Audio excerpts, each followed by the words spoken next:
여러분, 신념이랑 믿음, 이거 그냥 같은 말 아닐까요? 아마 많은 분들이 그렇지 뭐 하고 생각하실 거예요. 그런데요, 오늘 우리가 파헤쳐 볼 건 바로 이 두 단어 사이에 숨어 있는 아주 결정적인 차이점입니다. 어쩌면요, 이 차이를 아는 게 우리의 신앙생활 전체를 뒤바꿔 놓을지도 모릅니다. 아마 이 구절 모르는 분은 거의 없으실 거예요. 정말 익숙하죠? 근데 바로 그 익숙함 때문에 우리가 진짜 중요한 걸 놓치고 있는 건 아닐까요? 마치 너무 익숙해서 그 소중함을 잊어버리는 것처럼요. 만약에 우리가 이게 진짜 믿음이야 라고 굳게 붙들고 있던 게 사실은 전혀 다른 거였다면요. 네, 바로 이겁니다. 오늘 이야기의 핵심이 바로 여기서부터 시작돼요. 우리가 그토록 뜨겁게 확신하고 있는 그것이 어쩌면 진짜 믿음이 아닐 수도 있다는 거죠. 그게 아니라 아주 교묘하게 나를 중심에 세워놓은 그냥 신념일 수 있다는 정말 도발적인 질문을 던져보는 겁니다. 자, 그럼 첫 번째 섹션부터 들어가 볼까요? 제목이 너무나 익숙해진 믿음이네요. 보통 문제가 어디서 시작되냐면 우리가 너무 당연하게 생각하는 것들에서 시작되더라고요. 그러니까 이 익숙한 믿음이 대체 왜 문제가 될 수 있는지 그것부터 한번 따져보겠습니다. 핵심은 이거예요. 우리가 믿음이 없어서 문제가 되는 게 아니라는 겁니다. 진짜 문제는 뭐냐면 내가 지금 가지고 있는 게 진짜 백이 믿음인지 아니면 그냥 내 생각, 내 경험, 내 고집으로 단단하게 쌓아올린 신념이라는 성인지 이걸 구분하지 못하고 있다는 거죠. 자, 이제 두 번째 섹션, 신념 대 믿음입니다. 이 둘 언뜻 보면 정말 비슷해 보이거든요. 근데 그 뿌리랑 나아가는 방향이 완전히 180도 다릅니다. 그럼 도대체 뭐가 어떻게 다른 건지 지금부터 두 개를 딱 나란히 놓고 한번 비교해 볼게요. 먼저 신념부터 볼까요? 신념은요, 아주 철저하게 나로부터 출발해요. 내 경험, 내 지식, 내가 세운 계획, 이게 무조건 옳다고 믿는 거예요. 비유하자면 제가 아주 완벽한 사업 계획서를 짜서 하나님한테 딱 보여주면서 자, 여기 도장만 찍어주시면 됩니다 하고 요구하는 거랑 똑같아요. 반면에 믿음은 이건 완전히 정반대예요. 내가 열심히 썼던 그 계획서를 그냥 쫙 찢어버리고 하나님한테 빈 종이를 내미는 거죠. 그러면서 여기에 당신의 계획을 써주세요라고 말하는 것과 같아요. 그러니까 나를 완전히 내려놓고 그분의 뜻에 나를 맡기는 거. 이게 바로 믿음이라는 겁니다. 자, 이 표를 보시면 그 차이가 한눈에 쫙 들어옵니다. 한번 보세요. 신념은 중심이 나예요. 근데 믿음은 중심이 하나님이죠. 바로 여기서부터 모든 게 달라지는 겁니다.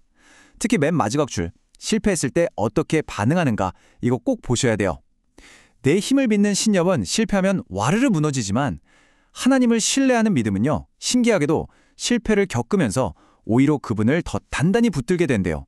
이거 정말 놀라운 차이 아닌가요? 자, 세 번째 섹션으로 넘어왔습니다. 신념의 위험성. 이게 그냥 뭐 말장난하는 게 아니에요. 개념 정리가 중요한 이유가 있습니다. 만약 우리가 이 신념을 믿음이라고 착각하고 계속 살아가면 이게 우리 영혼에 정말 위험한 결과를 가져올 수 있다고 하거든요.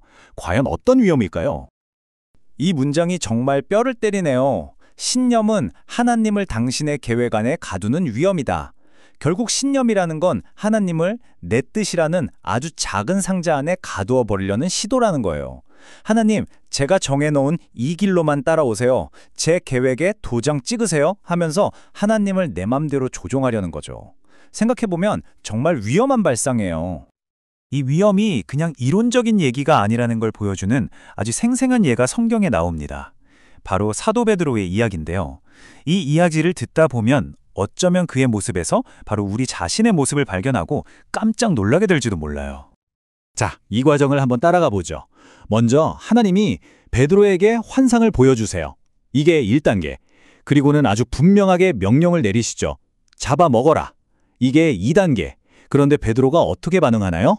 주님, 절대 안 됩니다. 하면서 자신의 율법적인 신념을 딱 내세우면서 무려 3번이나 거절해요. 이게 3단계입니다. 결국 뭐예요? 하나님의 생생한 음성보다 자기가 평생 지켜온 그 신념이 더 강하고 더 중요했던 거죠. 바로 이게 4단계, 우리가 주목해야 할 교훈입니다. 바로 이겁니다. 때로는 우리의 영적인 위기가 믿음이 없어서 오는 게 아니에요. 오히려 그 반대죠. 잘못된 신념이 너무 강해서 오는 겁니다. 어쩌면 이게 바로 오늘날 우리가 진짜로 마주하고 있는 문제일지도 모릅니다. 네 번째 섹션, 진정한 믿음 찾기입니다. 자, 그럼 이 위험한 신념의 덫에서 빠져나와서 진짜 믿음으로 가려면 뭘 어떻게 해야 할까요? 다행히도 우리를 안전하게 지켜줄 두 가지 장치가 있다고 합니다.